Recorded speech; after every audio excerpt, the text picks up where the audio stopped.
Welcome to another episode of Just One More Fix. This is James. With me in this episode is Lee, Carrie, and Lacey. Hey. Yo. Hello. You can find us online at justonemorefix.com or on Twitter at justonemorefix. If you like us, head over to iTunes or to Google Play and give us a rating and a comment. In this episode, we're going to have another gaming roundtable. And now, it's time to get our gaming fix.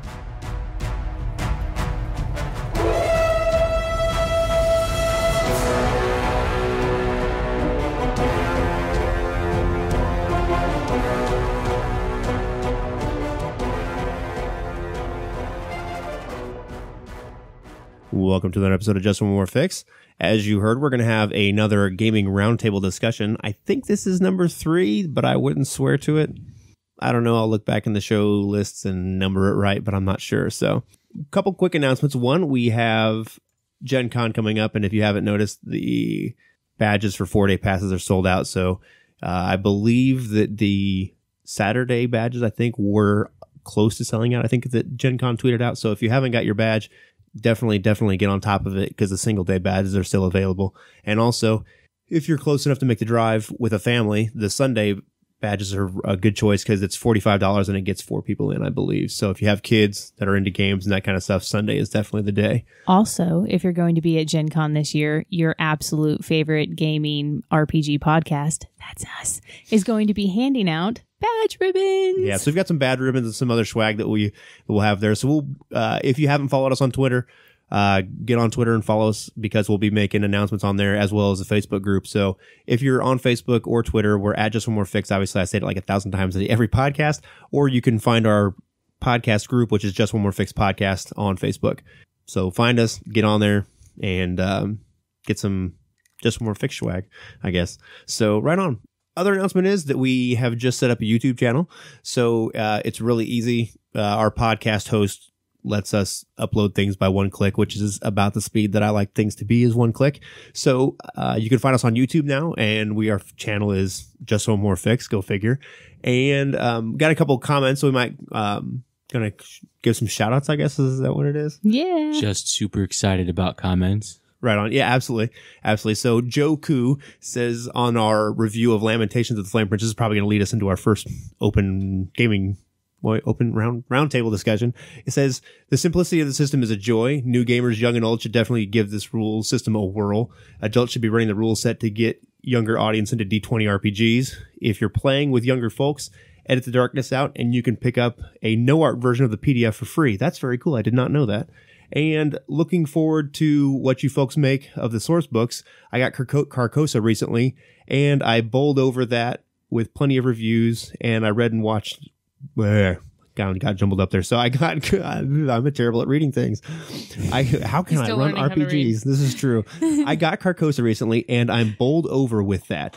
Plenty of reviews I read and watched sold me on it. The Veins of the Earth is next on my list, and there are no video reviews, which is a shame. That book's format, production level, and subject matter that I've read about grabbed my attention. So we have Carcosa. I love it. It's really cool.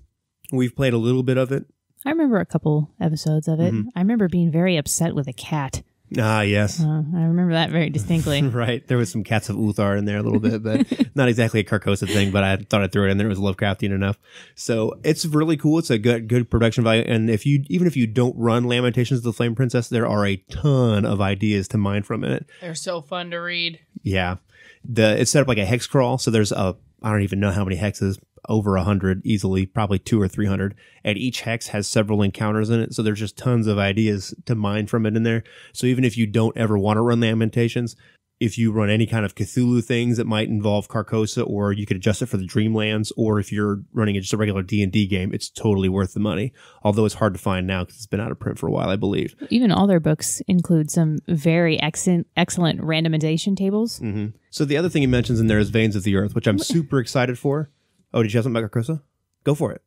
No, I said their source books in general have some great randomization tables that you can borrow. And they also have very excellent maps of pretty much everything that's included in the scenario that would very easily travel over to another game, even if you never use a source book for something else. And in fact, Cursed Chateau actually won a gaming award for its maps. I know it's up for the Ennies for best Oh, was it in cartography. any nomination for best cartography? I thought they won't won find out last until year. Gen Con, Sorry. but it is a really good. Yes, and it's just well the done. production of the book is really nice too. It's got the leafed edge, the like gold leaf edge or whatever. So the other one you mentioned in here is Veins of the Earth, which I'm super excited for. It's up for several Annie nominations this year, so it's one of the things that's on my list of Gen Con to pick up this year. So hopefully I can get my hands on one of those. So I don't have a whole lot to say about it because I don't really know. I haven't looked at it too much, but I heard the setting of it is very good. It's kind of dark in that Lamentations field. The only other comment on here is from Ian W. on YouTube as well, and he says, "You hit on all the reasons why this is my preferred chassis to run D&D on." So he is right in line with our right thinking, which is good on him. So right on, Ian. So I love it, Lamentations. I think it's an easy game to run.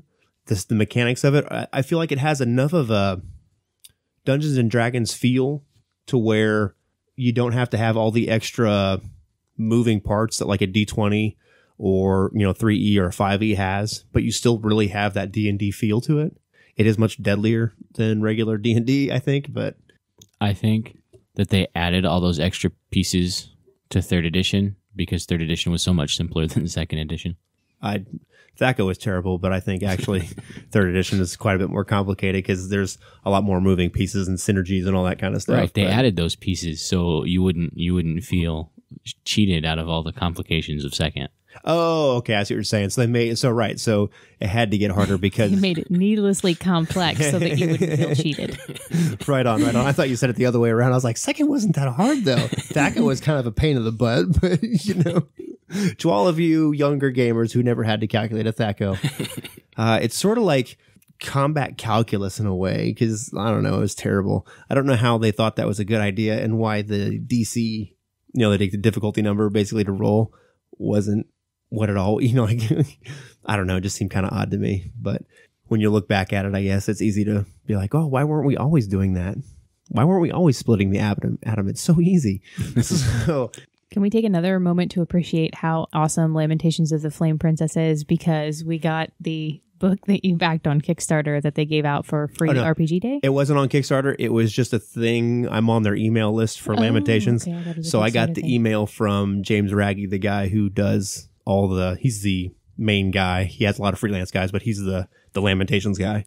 And well, no matter how we came across it, there is now a Lamentations of the Flame Princess book called Vaginas Are Magic. And it is amazeballs. Like, it is so hilarious. Right. The intro is awesome, and it is gloriously dark. And also, I really love the random D120 table of death metal songs.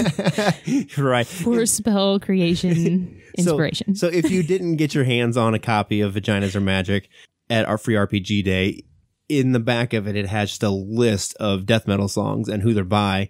And he says to use them for inspiration for other spells.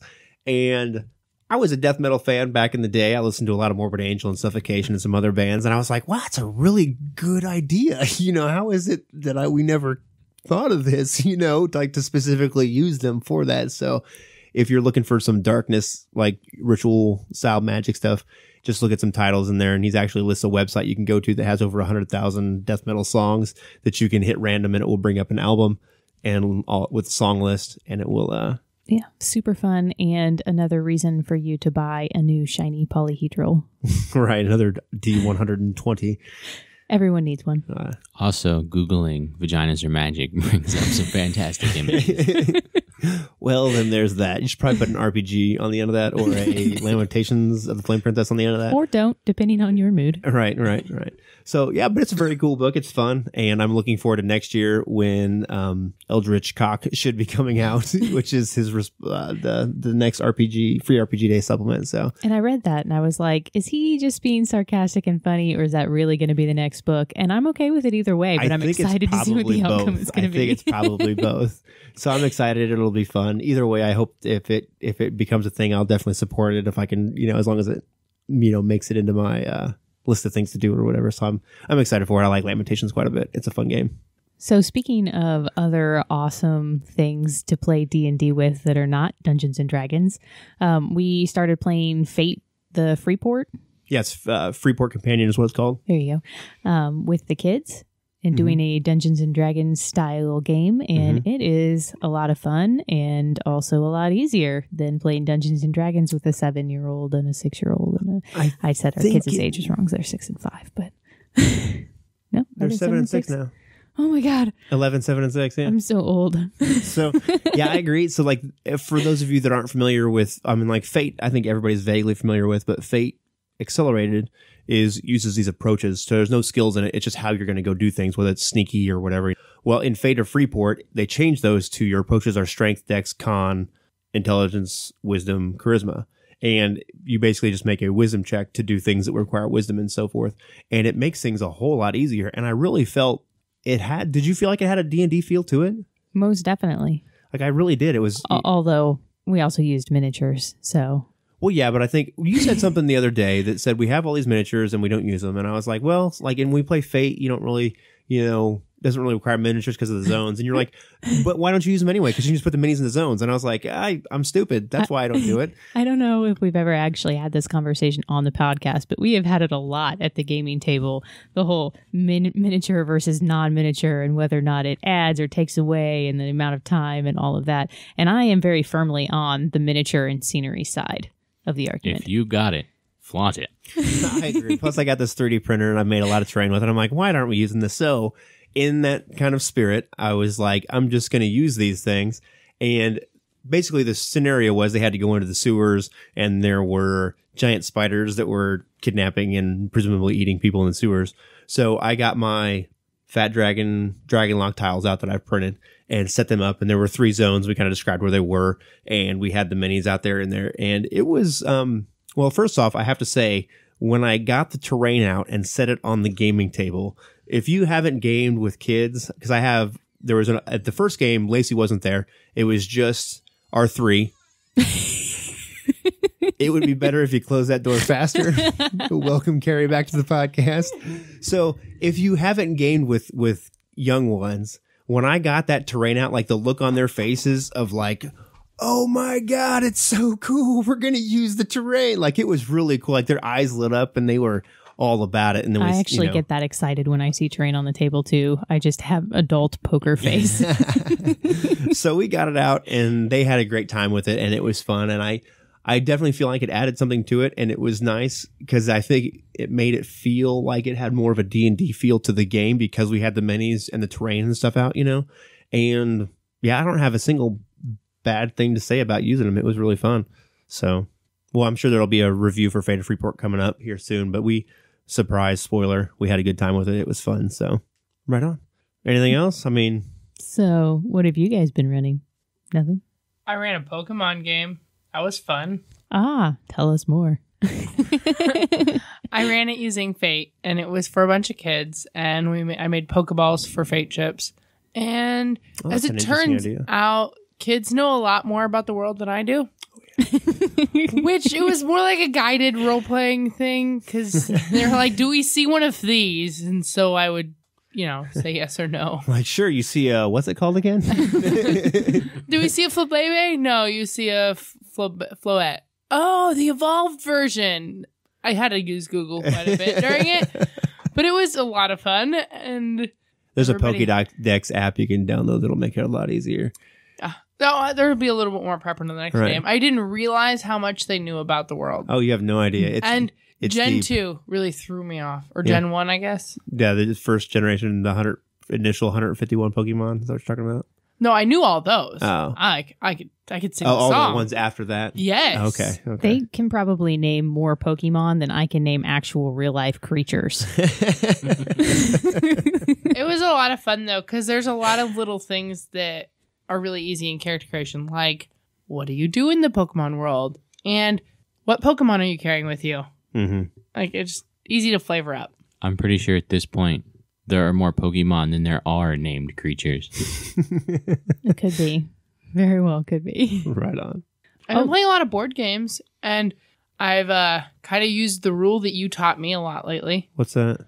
That one person needs to read the book, play with the booklet, play with the toys, the pieces, and then teach everybody else how to play. Like, you need to have one master at a table. You said it once a long time ago about how nobody really needs to know how to play the game as long as one person does. Yeah. And that you shouldn't learn how to play a game as a group. You should have one person learn and then teach everybody else because it'll be easier. Right. And I think since we've been teaching a lot of people board games lately, like Lee or I usually take the role of expert, or the last couple new games we bought, I would read the rules and then I would inform him and we would go. Mm-hmm. Right on. I think it makes a big difference when you have one person who's kind of has a good solid feel for what's supposed to happen or whatever. It's the same thing we talked about in our review with the no prep RPG, where it's still just helpful to have one person read through first. Yeah. You save yourself about 30 minutes that way. Mm-hmm. Which makes people enjoy the experience more. For sure. I think we should review more board games. Why? I think we will. We But why? Because there are lots of awesome board games.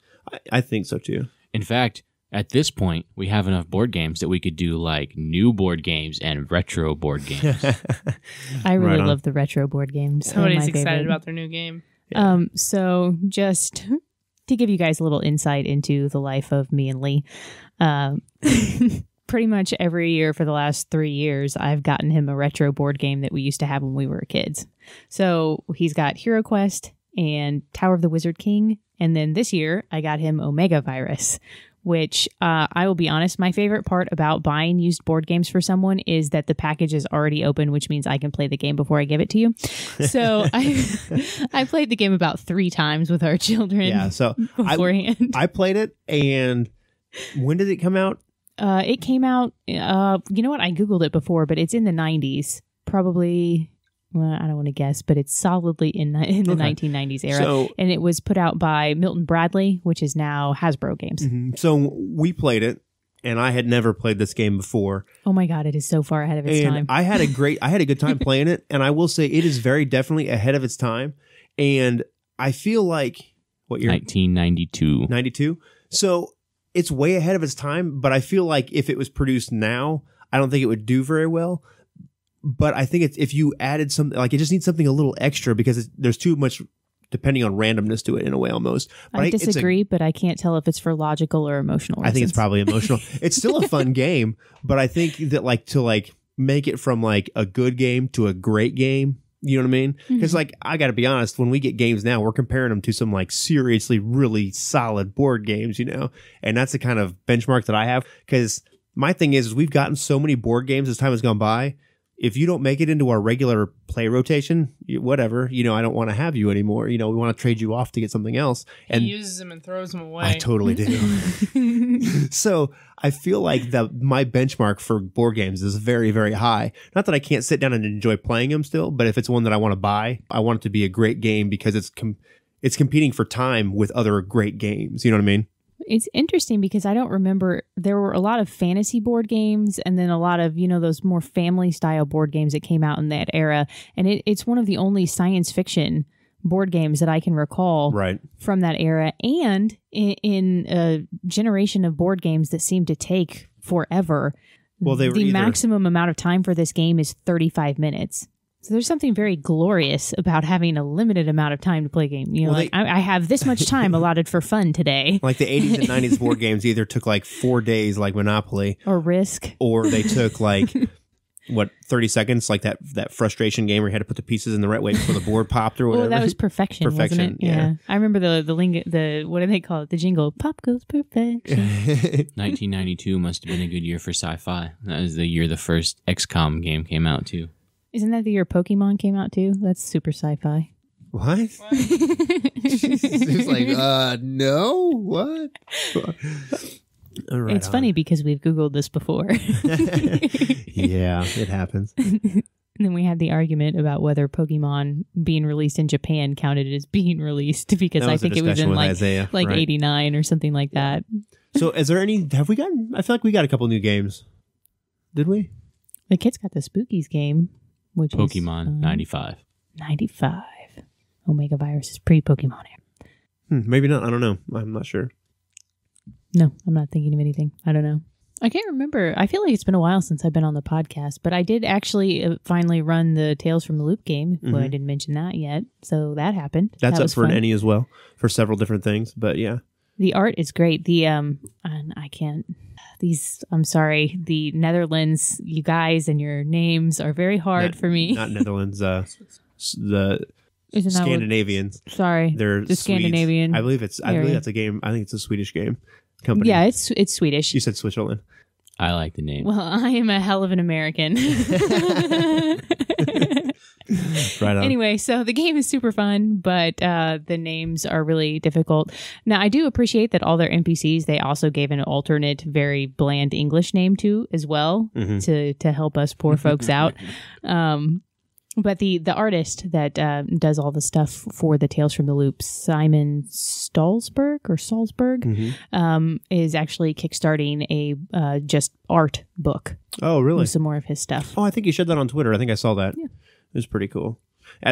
Miles, if you're not following us on Twitter, there's a lot of cool stuff that we share, both like Kickstarter stuff, but also gaming inspiration stuff. So check a lot of that out because there's a lot of really cool articles and stories that we found. There's one that I found that like these fishermen are hearing this scratching noise at the bottom of the Arctic Ocean and no one knows what it is yet. So only scientists are scrambling to figure out what it is. I'm like, duh, it's Cthulhu stirring in his slumber, trying to wake up as the ice melts.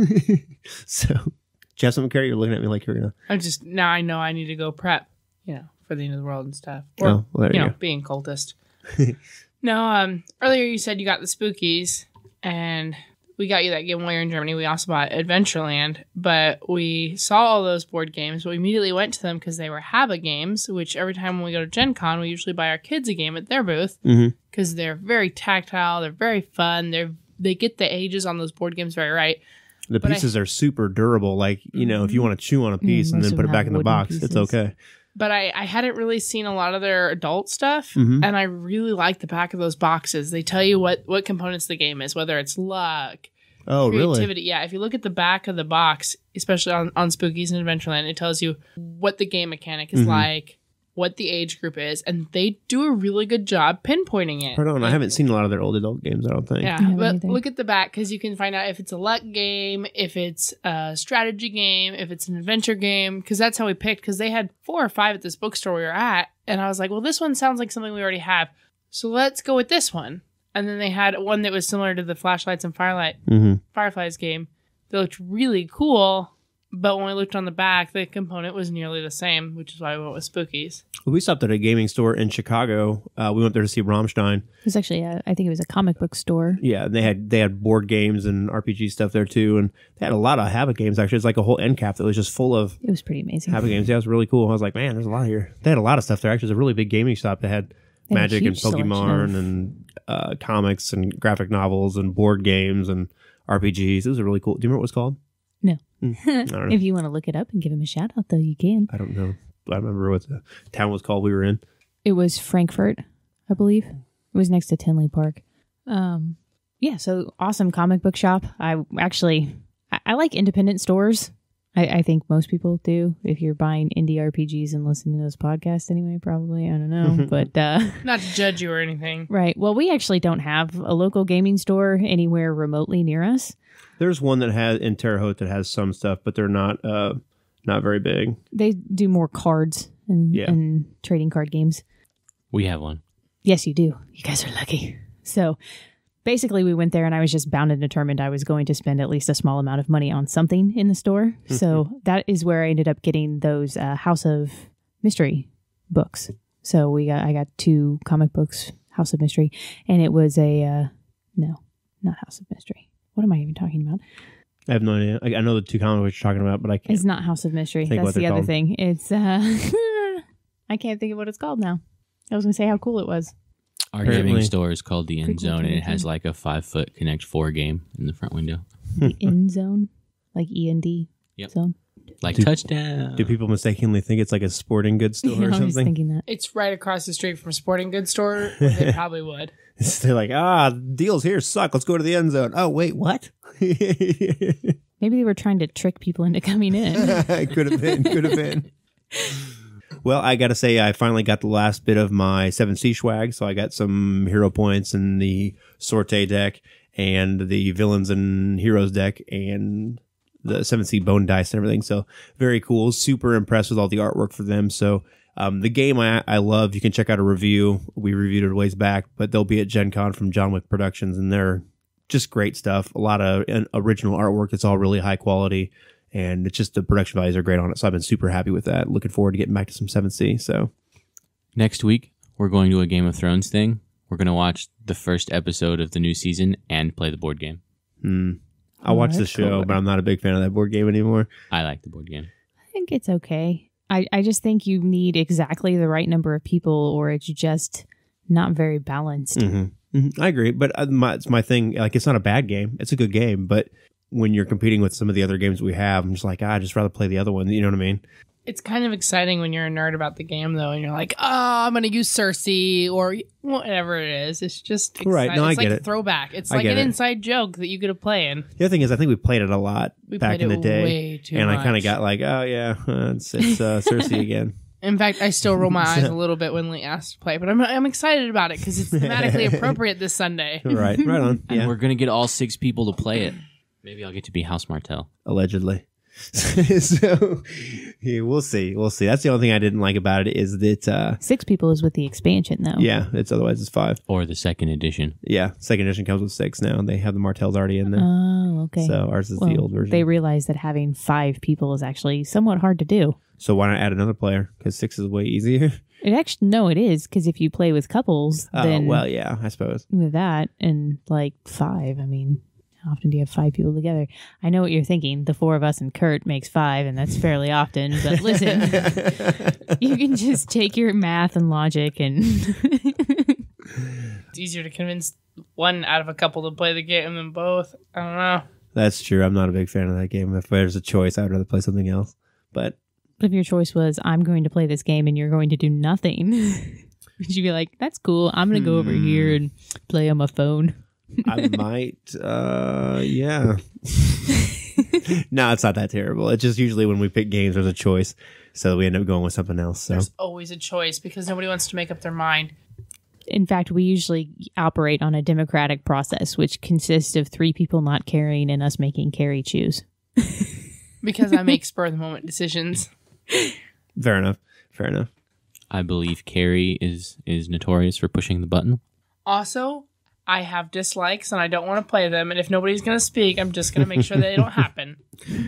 I guess something else we should mention is Kurt is going to be at Gen Con running in the Games on Demand area. I think he said on Saturday. I'm not sure which day it is. So if you want to check out and play a great game that Kurt runs, he'll be there. So we tested out his scenario that he had. He's running Space 1889. So if you want to see the sexy face that goes with that voice on our podcast, go sign up for that. Right. So Space 1889 is kind of a steampunk kind of a universe that travels back and forth between Venus, Earth, and Mars. Obviously, their terrain is a little different and their atmosphere is habitable, but it's a cool game. It's a lot of fun. So we had a good time playtesting that and kind of offering some critiques and doing some things because it's hard to run a game in 2 hours. You know, there's not a lot of time. Yeah, it was such when we started doing things and I started thinking about it because I was trying to figure out, how that would work. And I was like, man, there is no time in a 2 hour scenario. 4 hours is a good length, I think, to get a full scenario in, but 2 hours, man, there's like no time at all. It's like all business. Yeah, I agree. Space 1889 is a super fun game. I really love that era and the whole, I don't know, I'm not like big into steampunk, but the steampunk feel of that is pretty awesome. Well, there's an interesting thing that happens like a pre-World War II era. Like it's close enough to the, I don't know, like pre-gunpowder or just rudimentary gunpowder stuff, where there's still sabers and swords and stuff. So you kind of have that fantasy feel, but still 1 foot enough in the modern era to where there's muskets and rifles and pistols and that kind of stuff. And plus, there's a good amount of science and questionable scientific ethic. Yeah, well, the and dirigibles. Who doesn't like a good blimp, right? It's a fun word. It's a fun thing. I was at work the other day and I watched a blimp at a golf thing catch on fire and it was going down. Yeah, I had one guy in it. He got out and he escaped successfully. That's crazy. That's the most exciting thing to happen to golf since before its creation. I agree. Like it was like breaking news. It broke in and I was like, why is there a golf? What happened? Like you could see this like dirigible, which is a fun word you don't get to say very often. And it was like going down and it was on fire and the guy like hopped out when it got close to the ground or whatever. I was like, holy cow, it's super crazy. So I feel like if you are flying a dirigible in real life in the modern era, you should probably just be wearing a parachute. But they're not high enough off the ground. If you parachute out, you're still going to go splat. They're not That's like that true. high up in the air. I don't know. There's got to be some kind of Maybe a bungee cord, right? jetpack. If you have a dirigible, you should have a jetpack. Because everybody has, that's going to work. Wear flammable. If you own a dirigible, you can afford a jetpack. Exactly. More importantly, Have make you seen sure The Rocketeer? Come make on. sure you have flame retardant shoes because jetpacks are bad for your feet. Which I absolutely love The Rocketeer. It's one of my favorite movies. It really is. But when he flies around in his like regular stuff, I was like, wait, and I never even thought about it until Travis said something about it. And he's like, I hate that movie. The guy's feet should be on fire. And I was like, no, you ruined it. You're ruining it for me right now. It's a great movie. It's just so silly. It goes back to that whole, if you can suspend disbelief Oh, yeah. to admit that this man is flying around in a jetpack in the 1940s, then you could probably suspend disbelief to say that his feet aren't going to catch on Right. fire. There's actually a 3 Rocketeers fate hack, I think it is. I almost got. I haven't pulled the trigger on it yet, but it looks like it was fun. It's that Rocketeer era. It's his name. The Spruce Goose, the big, huge airplane. The big aviation guy that went crazy. Charles Lindbergh. Yeah. Lindbergh. Charles Lindbergh. Yeah. That kind of an era. Super cool, super fun, I'll look it up. Isn't that the Lindbergh baby? Mm-hmm. No, I'm not saying it right. It's not Lindbergh. The Lindbergh baby is the one that gets kidnapped with the faulty ladder that starts a whole conspiracy thing or whatever. Speaking of kidnappings, don't take Kurt as Just More Fix swag if you go to his booth. I'd be upset. Like, no kidnapping. Howard Hughes. Not Charles Lindbergh. Charles Lindbergh is somebody else important, though. Either way, I don't know what he did. Anyway. He flew planes, and he had a baby that disappeared. And that's true. pretty much my extent of knowledge about all things history. Right on. I know exactly 2 things, and they're both vague. So we also, in gaming stuff, I guess we played MASH this weekend, so there'll be a review of that coming out. MASH is a Apocalypse World hack for the 1950s MASH units from the Korean War. We had a good time with that game, and that review will be coming either this week or the week after, very soon. So look for that. It's a fun game, too, though. We enjoyed it. Spoiler alert, I guess, but... So have you guys found any cool sources of inspiration here recently? Art, music, movies? Nothing? I made characters for Ezra and Carrie and Isolde for a game, but I'm never going to run it. Well, thank you for that. For starters, they were Scion characters.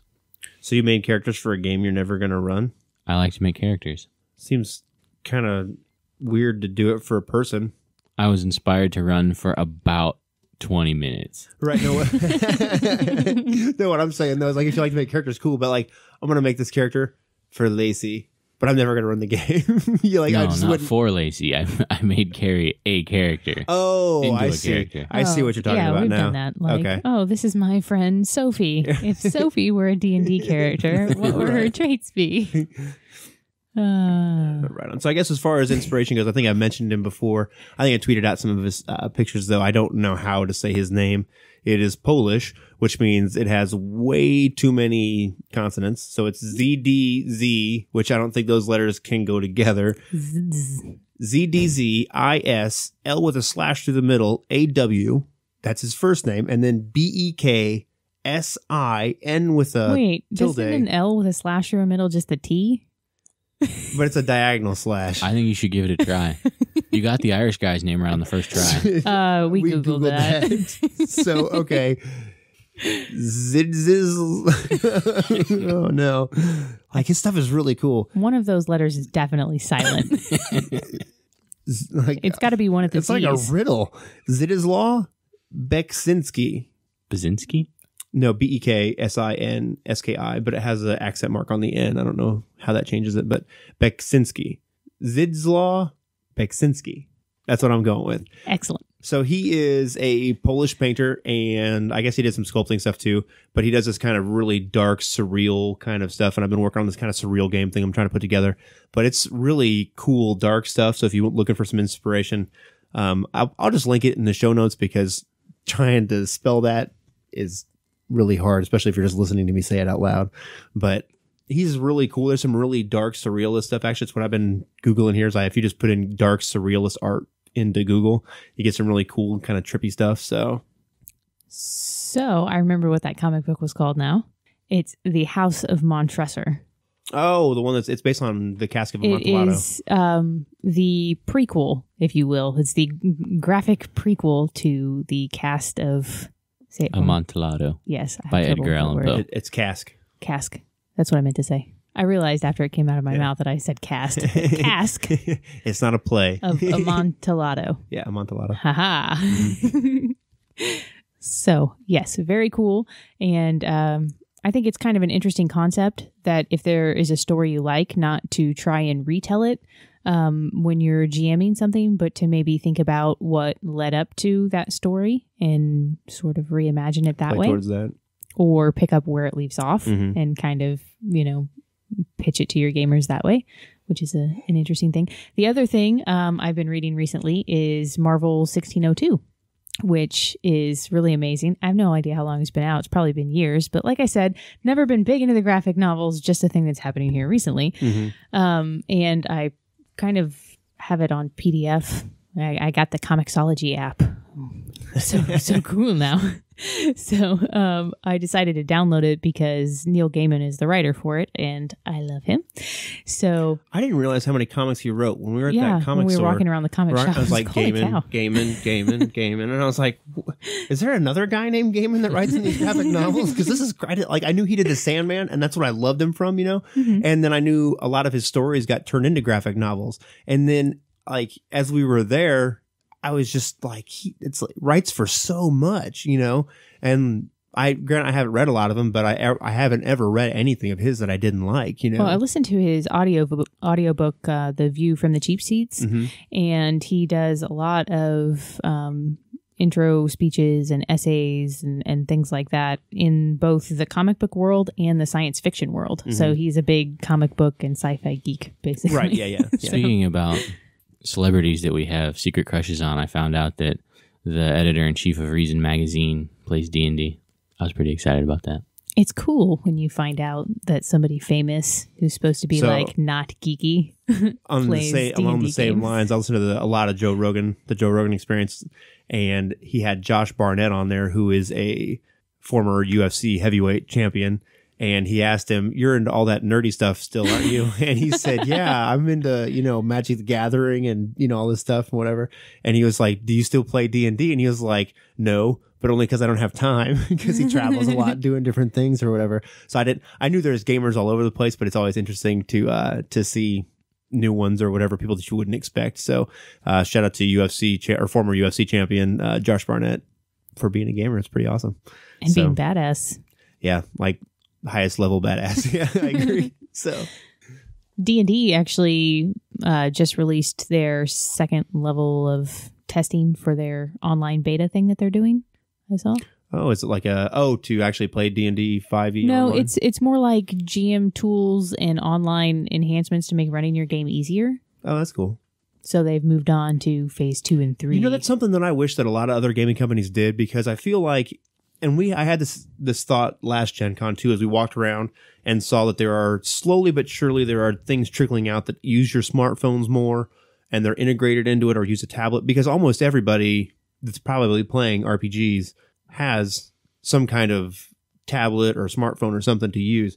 And I wish that there were more companies that were developing better tools for that kind of stuff. You know what I mean? Yeah. If Descent started doing what Mansions of Madness did, you would basically have a GM-less D&D game. It's so, I think we're so close to it, because I actually was reading this Reddit thread where they're talking about that, and this guy's comment on there was like, "I am ready to bow to our robot DM overlords." Because I started thinking about it, and I was like, well, would I really be interested in playing it in a game that was simulated entirely by an AI as an RPG? Because I don't mind computer games, but I feel like do you think it would lose something? Yeah. Do you know what I mean? Maybe. Truly fantastic games require truly fantastic feats, and an AI is just not equipped to deal with truly fantastic things. Yet. what if you plugged every script of every movie into it? And it was like, these are all the awesome things that they like and take inspiration from. And then, could extrapolate from that to make awesome scenes. I just argued against what I thought, but that's okay. I still don't think that we can be limited in our creativity by the things that have gone before. We can invent new ways to be awesome. Well, that's what I'm saying, though, because they actually have you can't. Yes, I can. There are no new ways to be awesome. Yes, there are. I feel like it's going to happen that way. Like, I think it's coming. Yeah. Well, they've done the stuff with the logic, and the AI so far is very good at that. Mm-hmm. But when it comes to emotion and adaptability with those sort of things, it's not anywhere close. But it's coming. I guarantee it is. And if you want to see something scary and you want some gaming inspiration, you can look up AI conversation, Google that, and it will bring up where there were two AIs that were having a conversation together, and they got to talking about like death and the meaning of death and existence. And I was like, oh my God, like it was scary and creepy. And it was like, there's at one point they're talking about like treatment of humans and like whether they're good or bad. And I was like, Skynet, it's happening right now. Like, they're really cool and creepy because some of them are better than others, obviously. But if you spend some time, just looking through some of the transcripts of their discussion, it's really trippy and weird. Like the strange world we live in. I don't know, kind of weird. The whole Ex Machina thing. Oh yeah, man, it's a very well done movie. That's a great If you need some not at all like the short story with the same name, but still very awesome. Right? Yeah. So if you haven't seen Ex Machina. Oh, it's one of my favorite movies. It's just so You said that about good. The last movie. That's true, too. But I said not my favorite movie. I said one of my favorite movies. If you had to pin me down on one, I don't even know what it would be. It'd be too hard. Nope, now I'm thinking about it.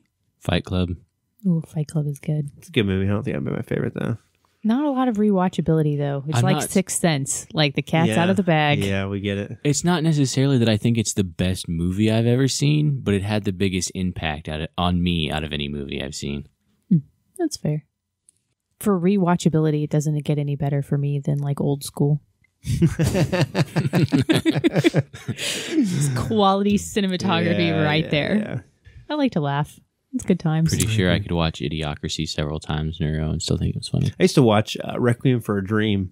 I used to fall asleep to that movie because I always wake up to like the infomercial. It's probably not healthy. I'm just saying. Might describe a little bit. You should fall asleep too and then wake up in a half sleep state. I'm pretty sure he made me and Carrie watch that movie after getting done gaming at 3 o'clock in the morning. So I definitely fell asleep watching that movie at least once. It's a great movie, man.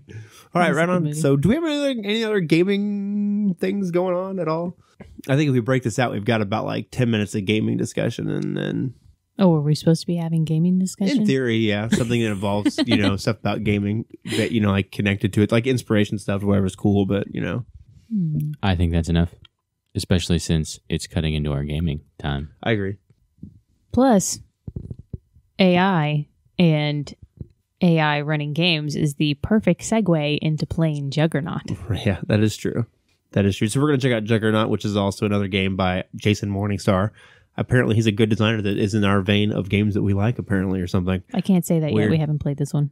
I've got to So far, Jason, you're 1 for 1. No, Fate. Oh, I thought he just did the penny for my thoughts. No, there's a bunch of games that we play that are from him. Oh, well, all right then. He is very much in our groove of gaming, apparently. Fine, I like you. Right on. Even a seeing squirrel misses a nut once in a while, though. We'll find out. It's not as fun as the other saying.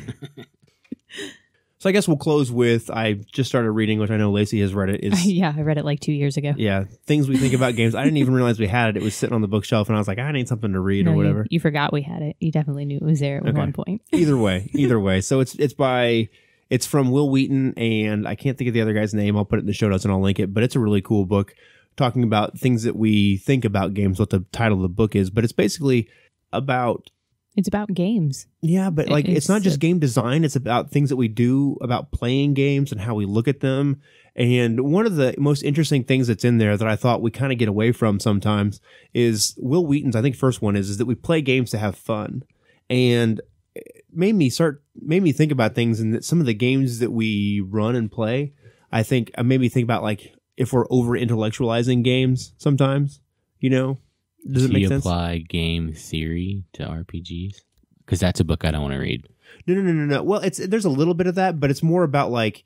It's more like snippets, like a paragraph here, a paragraph there, maybe a whole page, and it's a series of thoughts about games from several different writers. It's more like put together as a compilation by Will Wheaton, and he has some excerpts in there as well. But some of it might be about what makes a good game mechanic and what doesn't. Some of it might just be about general enjoyment of games. Mm-hmm. It's really neat though, because like the one is like the rule number 1 is that the game should be fun, and I was like, he's right, but I feel like in board games it's always true, right? Because if it's not a fun board game, you just don't play it. But I feel like sometimes in RPGs we kind of get away from that a little bit, and by over intellectualizing it and trying to be like so dramatic or whatever, and realizing we're just trying to have fun, and not to say that you can't play a horror game and have fun, because I enjoy the same. But you don't want to play that every day. It's the same principle that where we all come back to the, every once in a while you just want to play a good gritty dungeon crawl, stab the bags of treasure game. Right. Well, if you think about like movies you watch, you don't want to watch only horror movies. You got to break it up a little bit. Sometimes you want to watch old school. Right, exactly. So like it's just it's a really fun book to read, and it kind of, I don't know, makes you like as much as you want to be, I guess, but a touch reflective about like what you're doing in your gaming and that kind of stuff, and make you realize that we did all get into this to have fun, I guess, if that makes sense, Yeah. And like the back to basics part of things of just like having fun and playing games and not making it more than what it is, I guess. It's a very short, easy book. And yeah, like you said, very reflective. So I liked it a lot. I thought it made me think more about what we should be doing and could be doing. I'm a little sad we don't have the other one, the dice one. Bones? Something. It's got bones in the title, but there's more to it than that. But we will have it because we backed the White Box on Kickstarter, and it comes with a PDF copy of both those books. Yeah, so there's a very cool game design Kickstarter that it's only coming out. It's only in one ear. The cable that goes to it isn't in stereo. So yeah, I'm looking forward to that one. That one should be arriving, I think, October or whatever. But there's a game design Kickstarter that was out there that you get a bunch of pieces and game theory stuff and whatever. Yeah, so that'll be I actually want to design a game with our kids, even if it never goes anywhere. I just think it would be cool, and I think they would have a good time with it. So that's why I backed it in the first place. Be interesting to see what they come up with. That'll be fun. Plus Meeple. I mean, who doesn't need more of those? Even if it's terrible and we never use it, we have extra pieces for our Rampage game. It's true. That is a fun game. Talking about games that are fun, just to get back, dropping dinosaurs on buildings that crush them and eating people. Even the concept is fun. It's like that King of Tokyo game is pretty fun too. Well, no, but what are you going to do? I'm going to play a monster and I'm going to punch your monster in the face until one of us is standing and the other one is not. Why Rampage is better is like if you've got the blow power, you can blow buildings over. Like you put your chin on the bottom of the monster's head and then you blow, and you have to try and blow them. It's just like physical and fun, kind of like in the way that Flick 'em Up is, except it's breaking buildings and eating people, like Godzilla style or whatever. So as games were meant to be played. True story. Breaking buildings and eating people. Right on. So I realized we were probably all over the place in this one, and hopefully we didn't bore you to death too much. We'll see what makes it through the editing floor, I guess. I don't know. Tomorrow, do you need my computer tomorrow, or can I take it to work with me?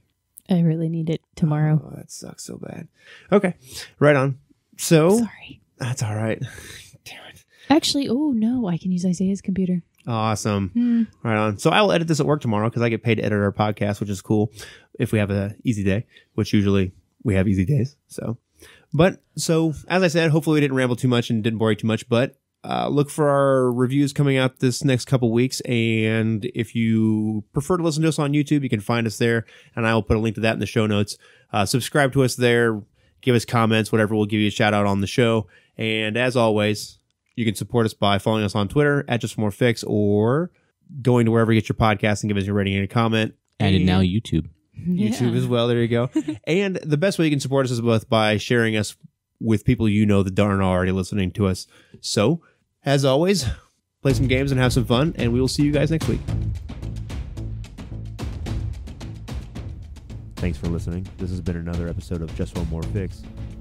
Music has been provided by Kevin MacLeod. You can find him at incompetent.com. You can find us at justonemorefix.com and follow us on Twitter at JustOneMoreFix.